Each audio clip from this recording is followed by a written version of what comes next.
ഞാനൊരു കോടീശ്വരനാണ്. നിങ്ങൾ എന്തിനാ കളിയാക്കുന്നത്? നിങ്ങൾ ഭയങ്കര കോടീശ്വരൻ. കുറെ കോട്ടുധാരിയെ കുറെ ഭക്ഷണം വിളമ്പി വെച്ച് കഴിഞ്ഞാൽ കോടീശ്വരനാവും.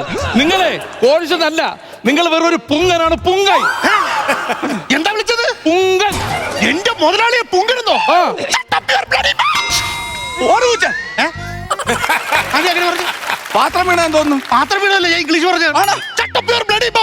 എന്റെ മുതലാളിയെ പുങ്കരുന്നു. ഈ നിൽക്കുന്ന എന്റെ മുതലാളി ആരാധിക്കറിയോ? ഇല്ല. എന്റെ മുതലാളിയെ കുറിച്ച് അറിഞ്ഞുകൂടാത്തോണ്ടാണ് ഞാൻ വർത്താനം പറഞ്ഞത്. എന്റെ മോള് കുഞ്ഞായിരുന്ന സമയത്ത് മുതലാളി ഞാൻ പറയും മുതലാളിയുടെ സ്നേഹമാണ് മുതലാളി. എന്റെ മോള് കുഞ്ഞായിരുന്ന സമയത്ത് എന്റെ മുതലാളിയുടെ മടിയിരുത്തിയാണ് 28 കെട്ട് കെട്ടിയത്. ഓഹോ. എന്റെ മോൾ ഇത്തിരി വളർന്ന് പഠിക്കാറായപ്പോൾ എന്റെ മോളുടെ വിദ്യാഭ്യാസ ചെലവുകൾ മൊത്തം നോക്കിയത് എന്റെ ഈ നിൽക്കുന്ന മുതലാളിയായിരുന്നു. പറയും മുതലാളി, ഞാൻ പറയും മുതലാളി. അതെല്ലാം കഴിഞ്ഞ് എന്റെ മോളിന് ഒരു ജോലി കിട്ടിയ സമയത്ത് എന്റെ മോളെ നേരെ UK കയറ്റി അയച്ചോണ്ട് ഒരു ജോലി നേടിക്കൊടുത്തത് ഈ നിൽക്കുന്ന എന്റെ മുതലാളിയാണ്. എന്റെ മോളെ നിങ്ങൾ നേരിട്ട് കേട്ടിട്ടുണ്ടോ? ഇല്ല. കറക്റ്റ് മുതലാളി. അല്ല, മുതലാളിയാണ് പൈസ ശരിയാക്കി തന്നിട്ടുള്ള കാര്യം പറഞ്ഞു വന്നപ്പോഴത്തേക്ക് പറഞ്ഞു പോയത്. എത്രയൊക്കെ സമ്പാദ്യങ്ങൾ ഉണ്ടായിട്ടും ഒരഹങ്കാരവും കാണിക്കാത്ത ഒരു മനുഷ്യ സ്നേഹിയാണ് എന്റെ മുതലാളി.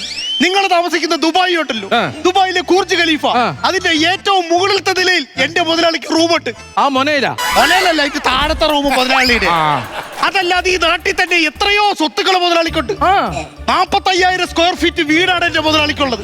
അതിൽ തന്നെ 26 ബെഡ്റൂം, 56 ബാത്റൂം. ഇതിന് ഓടി സാധിക്കാൻ ഇത്രയും സംഭവങ്ങൾ ഉണ്ടായിട്ടും 1 കോടി രൂപയുടെ കട്ടിലാണ് എന്റെ മുതലാളി ഇവിടെ ഉണ്ടാക്കിയിട്ടിരിക്കുന്നത്. 1 കോടിയുടെ പറയും മുതലാളി, ഞാൻ പറയും, എനിക്കത് പറഞ്ഞേ പറ്റൂ.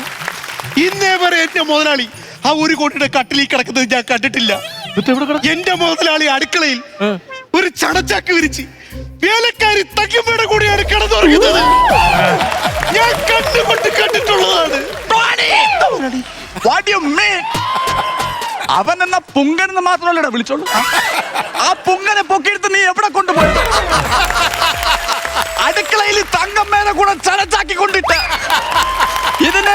ഇതിന് നീ മറുപടി പറയണം ടോണി. നിന്റെ 4 തലമുറ എനിക്ക് മറുപടി തരണം. ഈ കുടുംബത്തിന് എനിക്ക് ബന്ധം വേണ്ട.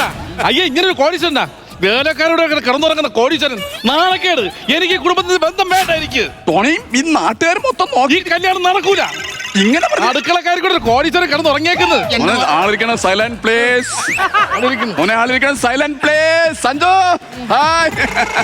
എന്റെ ഭാഗത്ത് വന്നൊരു തെറ്റാണല്ലോ. സ്ക്രിപ്റ്റിൽ ചെറിയൊരു തിരുത്ത് വരുത്തിയാലോ? എന്ത്? ഈ ചണച്ചാക്കി കിടന്നത് മുതലാളിയുടെ പപ്പയാണെന്ന് പറഞ്ഞാലോ? എന്റെ പപ്പ ഈ തങ്കമ്മയെ കേട്ടിട്ടുണ്ടാ? എന്താണ് അതിന്റെ ആവശ്യം? ഒരു ഐഡിയ ഞാൻ പറഞ്ഞുതരാം. നടക്കുമെങ്കിൽ നടക്കട്ടെ മുതലാളി. ചണച്ചാക്കിൽ നീയും തങ്കമ്മേനെ കിടന്നെന്ന് പറഞ്ഞാലേ അത് ശരിയാവില്ല മുതലാളി. എന്ത്? എനിക്ക് നിലത്ത് കിടന്ന് കഴിഞ്ഞാൽ നടുവേദന എടുക്കും. ഒരു കാര്യം ചെയ്തല്ല, ആ റൂം തരുവായിരുന്നെങ്കിൽ ഞങ്ങൾ 2 കൂടെ വേണമെങ്കിൽ അവിടെ പോയി കിടക്കായിരുന്നു. ഞാൻ കവിത ലോഡ്ജ് നടത്തുമല്ല. പോയി ചെന്ന് പറയണേ എങ്ങനെയെങ്കിലും കല്യാണം നടത്തണം.